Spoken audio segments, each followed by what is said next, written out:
ಮಂಗ ಮತ್ತು ಮೊಸಳೆ ಒಂದು ನದಿಯಲ್ಲಿ ಒಂದು ಮೊಸಳೆ ಮತ್ತು ಅದರ ಹೆಂಡತಿ ವಾಸವಾಗಿದ್ದವು. ಆ ನದಿಯಲ್ಲಿ ಮೀನುಗಳು ಕಡಿಮೆಯಾಗಿದ್ದರಿಂದ ಮೊಸಳೆಗಳು ಹಸಿದುಕೊಂಡೇ ನದಿಯಲ್ಲಿ ಅತ್ತಿಂದಿತ್ತ ಈಜಾಡುತ್ತಾ ಯಾರಾದರೂ ತಮಗೆ ಆಹಾರ ಕೊಡುವರೆ ಎಂದು ದಿನವೂ ಕಾಯುತ್ತಿದ್ದವು. ಹೀಗಿರುವಾಗ ಒಂದು ದಿನ ಗಂಡ ಮೊಸಳೆಯ ಕಣ್ಣಿಗೆ ಮರದ ಮೇಲಿರುವ ಮಂಗವೊಂದು ಬಿತ್ತ. ಆ ಮಂಗ ಏನನ್ನೋ ಚಪ್ಪರಿಸಿಕೊಂಡು ತಿನ್ನುತ್ತಿತ್ತ. ಆಗ ಮೊಸಳೆ ದಡಕ್ಕೆ ಬಂದು ಮಂಗಣ್ಣ ಮಂಗಣ್ಣ, ನೀನು ಏನನ್ನು ತಿನ್ನುತ್ತಿರುವೆ ಎಂದು ಕೇಳಿತ. ಆಗ ಮಂಗ ಮೊಸಳೆ, ಇದು ಮಾವಿನ ಹಣ್ಣು, ಇದು ತುಂಬಾ ಸಿಹಿಯಾಗಿರುತ್ತದೆ ಎಂದಿತ. ಆಗ ಮೊಸಳೆ, ಮಂಗಣ್ಣ, ನನ್ನ ನದಿಯಲ್ಲಿ ಮೀನುಗಳು ಕಡಿಮೆಯಿರುವ ಮೀನುಗಳು ತುಂಬಾ ಚಾಲಾಕಿ, ಅವು ನಮ್ಮ ಕೈಗೆ ಸಿಗದೆ ದೂರ ಈಜಿ ಹೋಗುತ್ತವ. ಹೀಗಾಗಿ ನಾನು ನನ್ನ ಹೆಂಡತಿ ಎಷ್ಟೋ ದಿವಸದಿಂದ ಹಸಿದುಕೊಂಡೇ ಇದ್ದೇವು. ಆಕೆ ನಾನು ಏನಾದರೂ ತರುತ್ತೇನೆ ಎಂದು ನನ್ನ ದಾರಿಯನ್ನೇ ಕಾಯುತ್ತಿರುತ್ತಾಳ. ನನಗೂ ಸ್ವಲ್ಪ ಹಣ್ಣುಗಳನ್ನು ಕಿತ್ತು ಕೊಡುವೆಯಾ ಎಂದು ಕೇಳಿತ. ಅಯ್ಯೋ, ಅದಕ್ಕೇನಂತೆ, ಧಾರಾಳವಾಗಿ ಕಿತ್ತುಕೊಡುತ್ತೇನೆ. ಆದರೆ ನೀವು ಮಾಂಸಾಹಾರಿಗಳು, ಹಣ್ಣುಗಳನ್ನು ನೀವು ತಿನ್ನುವುದಿಲ್ಲವಲ್ಲ ಎಂದಿತು ಮಂಗ್. ಹಸಿವಿನಿಂದ ಕಣ್ಣಿ ಕಾಣುತ್ತಿಲ್ಲ, ಈಗ ನಾವು ಏನು ಸಿಕ್ಕಿದರೂ ತಿಂದುಬಿಡುವ ಪರಿಸ್ಥಿತಿಯಲ್ಲಿದ್ದೇವೆ ಎಂದಿತು ಮೊಸಳ. ಮಂಗನಿಗೆ ಅಯ್ಯೋ ಎನಿಸಿ ಹಣ್ಣುಗಳನ್ನು ಕಿತ್ತುಕೊಟ್ಟಿತ. ಹಣ್ಣು ತಿಂದ ಮೊಸಳೆ, ಓ ಇದೆಷ್ಟು ಸಿಹಿಯಾಗಿದೆ ಎಂದು ಹೊಟ್ಟೆ ತುಂಬಾ ತಿಂದು ತನ್ನ ಹೆಂಡತಿಗೂ ಹಣ್ಣುಗಳನ್ನು ತೆಗೆದುಕೊಂಡು ಹೋಯಿತ. ಹೀಗೆ ಮೊಸಳೆ ದಿನಾ ಬಂದು ಹಣ್ಣು ತಿನ್ನುವುದು, ಹೆಂಡತಿಗೆ ಕೊಂಡೊಯ್ಯುವುದು ನಡೆಯುತ್ತಿತ್ತ. ಮಂಗ ಮತ್ತು ಮೊಸಳೆ ಒಳ್ಳೆಯ ಸ್ನೇಹಿತರಾದವು. ಮಂಗ ಮೊಸಳೆಯ ಬೆನ್ನೇರಿ ಕುಳಿತು ನದಿಯಲ್ಲಿ ಸವಾರಿ ಮಾಡುತ್ತಾ ಆಟವಾಡುತ್ತಾ ಇರುತ್ತಿತ್ತ.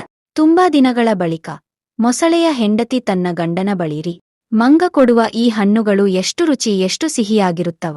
ದಿನ ಇಂಥದ್ದೇ ಹಣ್ಣುಗಳನ್ನು ತಿನ್ನುವ ಮಂಗ ಇನ್ನೆಷ್ಟು ರುಚಿಯಾಗಿರಬಹುದು ಅಲ್ವೇ ಎಂದಿತ. ಛೇ, ಹಾಗೆಲ್ಲ ಹೇಳಬೇ, ಅವನು ನನ್ನ ಗೆಳೆ, ದಿನವೂ ನಮಗೆ ಹಣ್ಣು ಕೊಟ್ಟು ನಮ್ಮ ಹಸಿವನ್ನು ನೀಗಿಸುತ್ತಿದ್ದಾನ.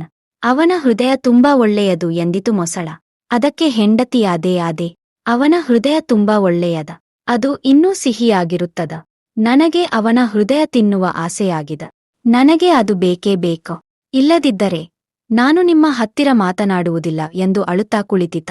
ಈಗ ಏನಪ್ಪಾ ಮಾಡೋದ, ಹೇಗಾದರೂ ಮಾಡಿ ಮಂಗನನ್ನು ಮನೆಯೊಳಕ್ಕೆ ಕರೆದುಕೊಂಡು ಬರಬೇಕು ಎಂದುಕೊಳ್ಳುತ್ತಾ ಮೊಸಳೆ ಮಂಗ ಇದ್ದಲ್ಲಿಗೆ ಹೋಗಿ, ಮಂಗಣ್ಣ, ನಿನ್ನನ್ನು ನನ್ನ ಹೆಂಡತಿ ಊಟಕ್ಕೆ ಕರೆದಿದ್ದಾಳ, ಈ ದಿನ ನೀನು ನಮ್ಮ ಮನೆಗೆ ಬರಲೇಬೇಕು ಎಂದಿತ. ಮಂಗನಿಗೆ ತುಂಬಾ ಸಂತೋಷವಾಯಿತ. ಆಗಲಿ ನಡಿ ಹೋಗೋಣ ಎನ್ನುತ್ತಾ ಮಂಗ ಮೊಸಳೆಯ ಬೆನ್ನೇರಿ ಕುಳಿತಿತ. ಹೀಗೆ ಸಾಗುವಾಗ ಮೊಸಳೆಗೆ ತುಂಬಾ ಬೇಸರವಾಯಿತ. ನಮಗೆ ಉಣ್ಣಲು ಇಲ್ಲದ ಕಾಲದಲ್ಲಿ ಸಹಾಯ ಮಾಡಿದ ಮಂಗನನ್ನು ಇಂದು ನನ್ನ ಹೆಂಡತಿ ತಿಂದು ಬಿಡುತ್ತಾಳಲ್ಲ, ಏನಾದರೂ ಆಗಲಿ, ಇವನಿಗೆ ಇದ್ದದ್ದು ಇದ್ದ ಹಾಗೆ ಹೇಳೋ, ಹೇಗೂ ನದಿಯ ನಡುವಲ್ಲಿದ್ದೇವೆ, ಮಂಗನಿಂದ ಇನ್ನು ದಡಕ್ಕೆ ಹೋಗುವುದು ಅಸಾಧ್ಯ ಎಂದುಕೊಂಡು ಮೊಸಳೆ, ಮಂಗ, ನಾನು ಈಗ ನಿನ್ನನ್ನು ನಮ್ಮ ಮನೆಗೆ ಕರೆದುಕೊಂಡು ಹೋಗುತ್ತಿರುವುದು ಏಕೆಂದರೆ ನನ್ನ ಹೆಂಡತಿ ನಿನ್ನ ಹೃದಯ ತಿನ್ನಬೇಕಂತೆ, ಅವಳಿಗೆ ತುಂಬಾ ಆಸೆಯಾಗಿದೆಯಂತೆ ಎಂದಿತ.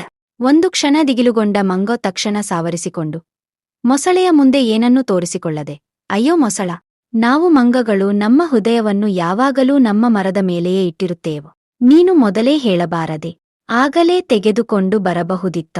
ಬಾ, ಈಗ ವಾಪಸ್ಸು ಹೋಗಿಯ ಮರದಲ್ಲಿರುವ ಹೃದಯ ತರೋಣ ಎಂದಿತ. ಆಗಲಿ ಎಂದು ವಾಪಸ್ಸು ದಡಕ್ಕೆ ಕರೆದುಕೊಂಡು ಬಂದಿತು ಮೊಸಳ.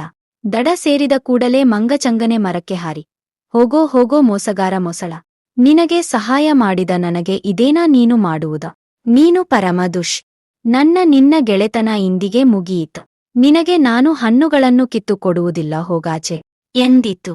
ನೀತಿ ಅಪಾಯ ಬಂದಾಗ ಉಪಾಯದಿಂದ ಪಾರಾಗುವುದೇ ಜಾಣರ ಲಕ್ಷಣ.